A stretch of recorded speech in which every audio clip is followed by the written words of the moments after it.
the training of the disciples by our Lord Jesus Christ, who is our prime example. He first taught his word to Israel, then showed his disciples how to make it known. They knew the Old Testament, but they were not familiar with the New Testament gospel, so he had to first teach them. He recognized the need of practical application and the preparation of his disciples. It's very important that you remember that the disciples have to be trained on a practical level. They have to be prepared. Don't expect them to go out and know exactly what to do. Jesus served as the example of the conduct and attitude that he wanted to develop in them. They're going to be watching you. The way you live and the way you work and the way you act is going to determine what they do and how they act. Jesus devoted the majority of his time to his disciples. When we started some new works on the North Coast, there were two of them, I decided right from the beginning that we needed to train the nationals. So we began the Bible Institute. I knew it would set us back 4 years. They wouldn't be involved because they had to study on weekends, which would cut into their visitation time. But I felt like it was absolutely necessary. And by the grace of God, we now have believers trained in both works to be able to go out and minister to the people in an intelligent way, in a prepared way. So it is important that you devote time to your disciples. You may not expand as fast as you'd like. We'd all like to have big congregations. But the important thing is the training of the disciples. Then Jesus gave them the gift of the Holy Spirit. My greatest experience in my ministry was when I learned, and the Holy Spirit spoke to my heart about it, let the Holy Spirit lead the disciples. Teach them how to be sensitive to the Holy Spirit. We teach them the Word, but also teach them how to be sensitive to the Holy Spirit, and then let them follow His leadership. I can guarantee you, as you know, He can do a much better job than we can do. And it doesn't hurt our leadership at the same time, because they'll respect us for having taught them how to follow the Holy Spirit. My own personal experience. First, I invested 5 years helping a fellow missionary not of our mission. And let me interject here that on the mission field, we don't worry that much about missions. We help each other as the Lord enables us. The result was 3 pastors. Then I spent 8 years helping Roberto Pineda after he became pastor of my first church. The result was 2 more pastors. One of them was Hector Medina. He was in the ministry for 11 years, died at 33 years of age. But he spent 11 years faithfully serving the Lord as a pastor. I'm thankful for that. I had a part in that man's training. And then we have spent the last 9 years where we now live. The result is 7 pastors. So I've multiplied myself. The work is much bigger, much more expansive than it would have been if I'd have just stayed back and tried to do all the work myself. Mentoring according to the phases that Jesus used. Titulo. First, I will do it. Mark chapter 2. Then, you will be with me as I do it. Mark chapter 4. Then, you will do it, and I will be with you. I'll go with you. And then the last step is really the hardest. You will do it as I encourage you from a distance. Mark chapter 9. That's the hardest part, letting them go out on their own and doing it on their own, because they are going to make mistakes, but they have to. Titulo, a missionary philosophy. Teach biblical truths, then let the nationals apply them within their culture. Remember, it's their culture, it's not ours. I'll give you 2 examples. The biblical reasons for when to baptize. According to our American custom, we do it immediately, such as at Pentecost. Plus, we have the examples of individuals such as the Ethiopian eunuch and the Philippian jailer. It's biblical. There's no question about it. But how do the Latins do it? They disciple them first and give time to discern their commitment and sincerity. Matthew 28:19. Go ye therefore and teach all nations, baptizing them. Go, evangelize. Teach, disciple. Baptize after their disciples. Which method? That depends on each individual. That depends on your culture. I like it the American way. But I'm not going to fight them if they want to do it the other way. Specific time for Sunday school. For example, the preaching hour, the midweek service based on a U.S. schedule. Churches in the city here, we tried Sunday school, preaching hour, preaching on Sunday evening, just like in the States when we first came. It didn't work, so we just went to a Sunday school. In the morning it starts at 9:30, ends at 11 in the churches in the cities. In the evening they'll start at 5:30 or 6 and have an hour and a half service. Midweek service just like ours, but they also have a Saturday evening service for the young people because they don't have special classrooms like we have here for young people's meetings. So they have it on Saturday night, which is unusual in the United States. Out in the country, they don't have any electricity. So they have services on Sunday afternoon at 3 or 3:30 or 2 o'clock, just depends. And then midweek service also about the same time, depending on their particular need in their community. Some of them will also have a service on Saturday afternoon. Some of them are beginning to have a children's classes on Sunday morning. But you have to let them within their own culture develop their Sunday school schedule, their preaching schedule during the week. Siguiente título. Let's look at attitude. Is your attitude flexible, inflexible, and closed-minded? Or is it flexible and open to change? Let's look at some results. If it's the former, in other words, you're inflexible, you'll win. You will win because you'll have your American-style church. But you're going to lose because you're never going to be able to leave it. Once you leave it, it's going to become nationalized. They're going to do it their own way. If it's the latter, you'll lose because the services will be developed contrary to your cultural background. But you will win because the seed of a national church is planted. We've got missionary friends that are pastors of the congregation. And I guarantee you walk in there and the church is run just like an American church. When we started out and the national pastor took over, I just let them go. And I'll guarantee you it went down to develop on a national level. I won't say it went down. Based on my culture, it went down. But my culture isn't higher than theirs, so it just kind of went over to their culture. But that's what they are. That's what they feel more comfortable with. Teach them, remembering they do not have your background nor understanding. For example, in Latin America, the children are required to care for their aged parents. That's just a cultural fact of life. But the Bible says parents are to lay up for their children, not the children for their parents. As I said in the early part of this, in the last lesson, I was raised in a Catholic background. But when I got saved, I went into a Baptist church. I was saved in a Baptist church. I became a member of a Baptist church. I was in a Baptist church for 4 years in seminary. Then while I was on deputation, I was in Baptist churches. During those 5 years, I assimilated how a Baptist church runs and how a Christian church runs, contrary to my background in the Catholic Church.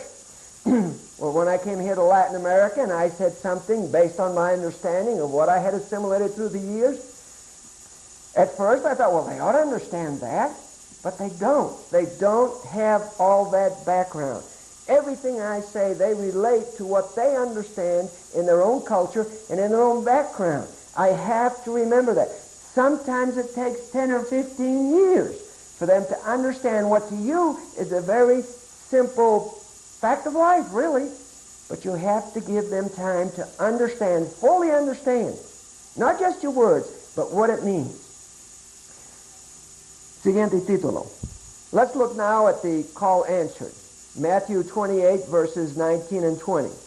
Go ye therefore and teach all nations, baptizing them in the name of the Father and of the Son and of the Holy Ghost, teaching them to observe all things whatsoever I have commanded you. And lo, I am with you always, even unto the end of the world. Amen. Siguiente título. Let's look now at the primary preparation. You've answered God's call. You want to go to the mission field. You feel burdened. First, you need a Bible college degree. I know missionaries that have come to the field without a Bible college degree. But you need a degree. Why? Well, number one, it shows dedication to a goal. You've started something that you're going to finish. And then it also grounds you in the faith. You're going to need that when you get on the field. Second, you need to be commissioned by your local church. Acts 13, 1-4, chapter 15, verses 39 and 40. You have to be commissioned by a local church to go to the mission field. We believe that as Baptists. That's just one of our basic convictions. And then you can choose a mission agency or go independent, whatever you feel led to do. I like the World Baptist Fellowship. It's not a clearinghouse, but it's close to it. We have complete independence on the field, for which I thank the Lord, but also have the backing of a mission agency in the United States, for which I'm also very grateful. Siguiente título. Deputation. Let's look now at raising your support. First, remember your family as you travel. Many missionaries forget that. People are going to be watching how you act with your family when you go into the churches. You are called to preach. Your wife is called to follow you. You're the one God is calling to the mission field, not her. If you stayed in the United States next door to her parents, next door to your parents, in the same town you grew up, she'd be right there with you. If you were halfway around the world, she's going to go with you because she's called to follow you. You're the one that's been called to preach. Be sensitive to her. She gives up her innate need of security going to the mission field. She leaves home, she leaves family, she leaves country, she leaves language, she leaves culture, and she takes her children into who knows where to do who knows what. A woman needs security. She's given that up to follow you. Remember that. Also take time for your children. Even the babies are affected. We started on deputation when our daughter was 3.5 weeks old. It's amazing I didn't kill my wife doing that. But anyway, we started on deputation, or she started with me when the baby was 3.5 weeks old. For years after that, whenever we got in the car, she'd fall asleep. No matter where we went. Well, except for right there in town. But if we made a trip anywhere out of town, she fell asleep as soon as she got in the car. For years. It'll affect even the baby. So remember that. It'll affect older ones too. Do not constantly preach the same message. I know that's nice. We kind of get comfortable in something we're saying, and well, we've just got to say it every place we go. But remember, your family is your congregation. The main congregation changes every time you change churches, which is about 3-4 times a week. But your family stays with you. That is your congregation. I mean, they have to listen to your slide presentation or your video projection or whatever you've got every service. Don't put them through having to listen to the same message. I will have to say that I was guilty at that point. Do not have an orderly presentation. Oh, let me say before I go on, as much as is possible, keep your messages vibrant and fresh. The parents with older children that are in school expect their children to study while they're on the road. Why is that any different? Have an orderly presentation in raising your support. Orderly is the key. I remember one missionary I helped with his slides, and I'm not that good at doing it. Dr. Davis is excellent at it. But one missionary I helped, he had a couple of slides of a school. He'd come to the field to visit it. He had a couple of slides of the market, and then he had a couple of slides of the street, and then he'd have a slide of a couple of churches, and then he'd have a slide of the market, and you get the picture. He kept bouncing back and forth. Have an orderly presentation. One slide projector is adequate. It does show what you can do within a limited budget. I raise my support with one slide projector. If you don't have all that fancy equipment, don't worry about it. Do the best with what you got and show you can do it. That shows a necessary quality for the mission field. If you can acquire better equipment, use it. But first off, be wise and humble. Don't go around with your chest puffed out with the kind of equipment you got. That'll be as counterproductive for you as the other guy excusing himself for only having one projector. Then do not compete for support.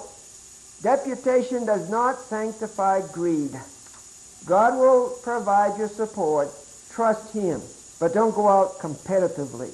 The love of money is still sin. You being on deputation does not sanctify, oh, I want to get to the field and blah, blah, blah, and all this other. That does not sanctify a greedy attitude. Help your fellow missionary. Back when we were on deputation, we tried to help each other. His need to get to the field and minister is as pressing as yours. And based on the field, it could be more pressing. So if God gives him more than He's giving you, praise the Lord. Yours will come in time. God will give you what you need. Siguiente título. Now when you arrive on the field, first off, choose a comfortable house within your budget. Needless to say, sometimes in Latin America, for the same amount of money as you'd spend in the States, you can get a much nicer house. Of course, it doesn't have central air, it doesn't have central heating. There's a lot of amenities we have in the States, carpets and all that stuff for the same amount of money. But it might be a bigger house in the community, look much nicer than an equivalent costing house in the United States. Then make it as American as possible. Don't try to nationalize your house. Let your wife determine how to make the house an attractive home. You've heard, and we all know, that anybody can build a house. A man can build a house, but it takes a woman to make a home. Let her make a home out of it. Provide her the funds that she needs to do it within your budget. It will be your place of refuge. Sometimes you just have to get away from the culture. You just have to get away from it. Your home can provide the place of refuge. Do not try to go native. I know of missionaries that have done it, and sad to say, they're not on the mission field. Try to make your place as American as you can within your budget. Don't go native. Let that transition come slowly, and it'll keep you from cracking. Here in Latin America, we're called gringos. Here in Honduras, the Honduran title is catracho. So I say I'm a catringo, because after 30 years, I've assimilated enough of the Latin culture to feel comfortable with them, and they feel comfortable with me. But it takes time. Don't expect it to come overnight. Remember, Latin women are a big temptation. And I'm sure this is true in any country of the world you go to. I know of a missionary in Germany that got involved with a woman over there. Keep your guard up constantly. It's no less important here than it is in the United States. Maybe more so in these foreign countries than it is in the United States. A lot of these women would love to get an American as a husband, because then they could go back to the States with you. A loving relation with your wife will protect you. If you've got problems in your marriage in the United States, beloved, when you get to the mission field, it's going to be compounded. Get your problems straightened out before you try to come to the field. Identification. This is a novice missionary's problem. He is now a foreigner. He has to learn a foreign language. He has to be in a culture that's dominated by a foreign religion. It's an exotic culture in many ways to him. It's so different. It's an alien people. Like I said, in some countries of Latin America, use the term gringo. It's an insult. I mean, you're in the minority. You are the invited guest in their country, and a lot of people don't like you.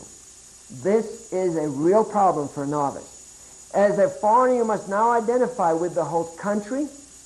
Honduras is a very small country, very small. About the size of Pennsylvania. But these people are very proud of their country, and rightly so. You have to identify with the people. They're different. You have to be able to understand them. And then with the culture. Remember, the culture is just different. It's not inferior to yours, nor is ours superior to theirs. It's just different. Siguiente título. The principle of identification.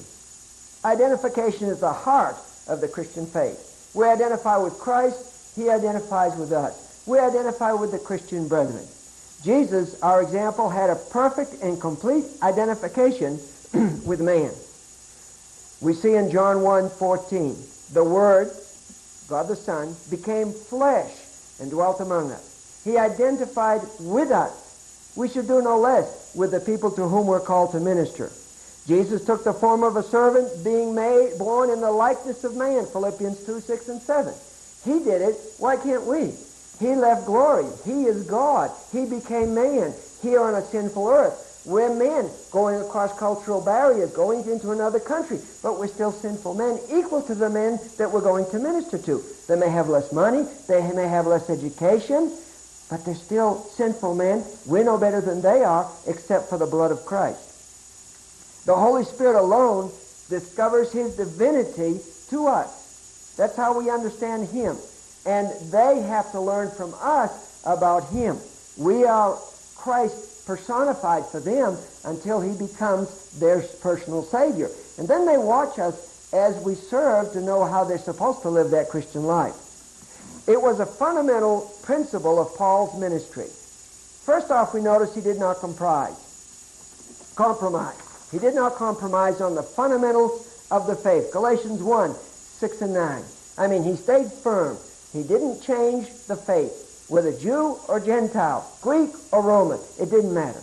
On the basis of salvation, Galatians 5:6, he didn't identify with any other religion. He stayed firm. Salvation is by grace through faith. Nothing else. Nothing more, nothing less. He preached that. He didn't compromise there. But he did identify with others on a human level. I have become all things to all men. 1 Corinthians 9, verses 20 and 22. The nationals should eventually confide in you as in one of their own culture. I said that to a missionary a number of years ago. I said something about the people coming to him, and he said yes. I said, no, what I'm talking about is the people coming to you with their intimate, personal problems that they wouldn't tell just anybody about. Well, no. But he'd only been here about 8 or 10 years at the time.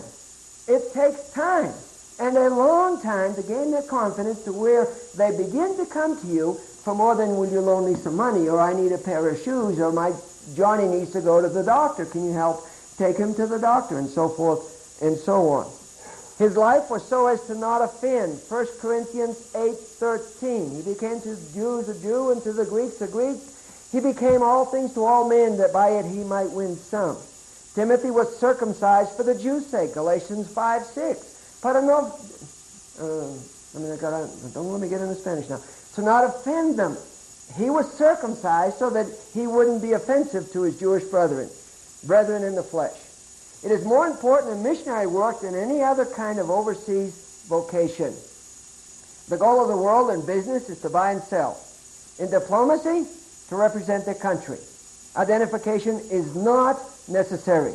The goal of the missionary, winning men to Christ. They must first be won to the missionary. They have to believe you to accept Christ in their heart. It's different than coming across in your own culture.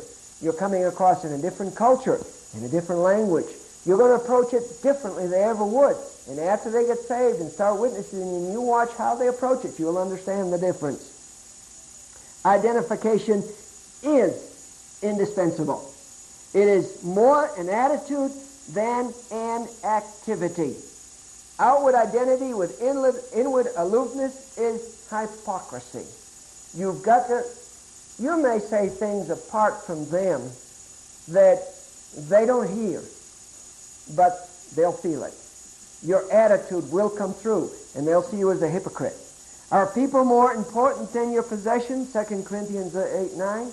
Or are possessions more important than your people? We have to be responsible with our possessions. We can't let them be destroyed. We've got to be careful. But I mean, you know, do you have a pickup truck because you don't want them stinky nationals in the front seat with you?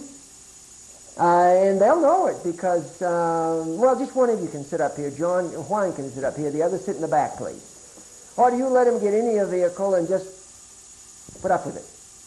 Because at first, in some of your underdeveloped countries, the people don't bathe like they should. And they do smell different. And it is difficult to get used to them. When they come into your home, do you have, you know, they can't come into your living room because, after all, they'll get it dirty. Well, so what? That's not important. The important thing is to reach these people for Christ.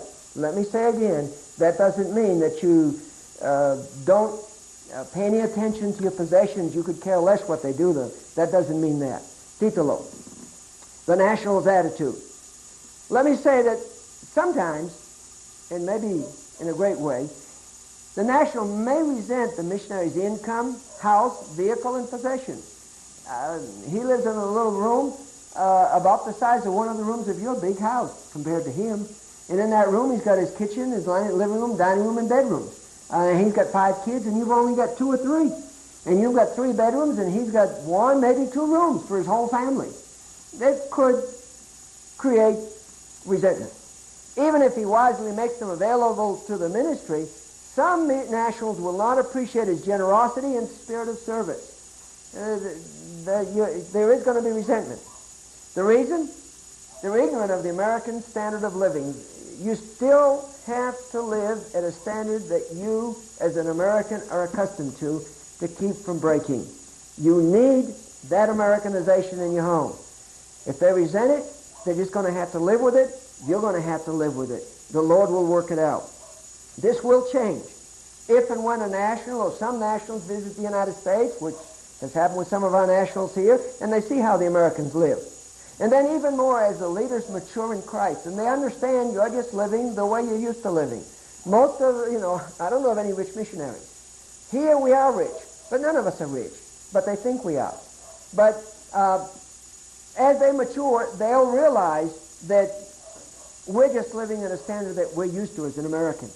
Even the well-educated nationals have a hard time adjusting to their own poorer subcultures. They really don't understand each other from one social level to the other. Just like in the States, how many rich people do you know? How many really wealthy people do you associate with? Do you go to church with? Do you have clubs with, or whatever you want? The same as me, none. So it's the same here. So, I mean, even within their own culture, that's that problem. Siguiente título. Language study. Let's look at language school. El siguiente. If possible,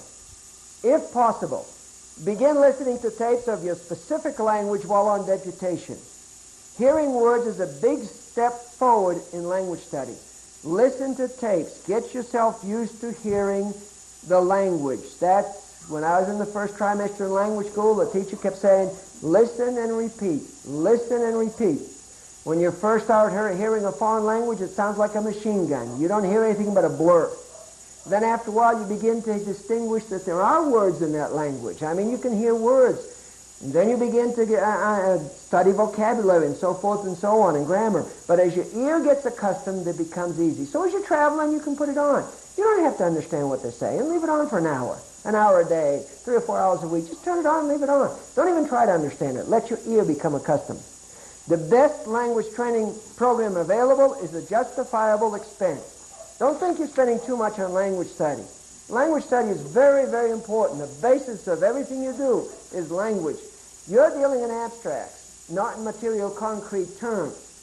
Cement, bricks, wood, nails. So that's not what you're dealing in. You're dealing with theology, thoughts. You have to have the language to express those abstracts to the people in a way that they'll understand it. Learn the language well. Take your time. In the Orient, I understand it takes as long as 2 years, maybe 3, to learn some of those tonal languages. If that's what it takes, dedicate yourself to it. Don't get in a hurry. Never cease learning. I've been a missionary now. I'm going into 32 years. There are words I don't know. There are new words I'm still learning. There are words that I still mispronounce in Spanish. Never cease learning. The basis of the people's heart is their language. Language is the key to communicating your message. Siguiente título. Do not take shortcuts. Spend more time, if you have to, in the language to make sure you've got it. We influence people with words. Jesus is the Word. John 1:1. In the beginning was the Word. Let's look at the time frame. It takes 5 years to learn the language. Whatever the language is, some longer. Meaning that you can talk without thinking about every word, the pronunciation, and the grammatical nuances. 5 years. It takes time. Then it takes 10 years to learn how the people think. You have to open your mind to their thought patterns. How do they think? Spanish many times is spoken backwards. They start at what we consider the back end of the sentence and go forward. The adjective goes after the noun. That affects their thought patterns. You have to accept their culture not as inferior, as I said before, nor superior to your own, but different. Don't fight against the culture. Don't think, oh, these people are stupid. These people don't know anything. Why do they do that? Why do they think like that? There's a good reason. There's a very good reason. Because they do. That's all you need to know. Because they do. That's their culture. But it's not any different than your culture is. And then it takes at least 15 years to think like they think. And I'll leave it here until the next lesson.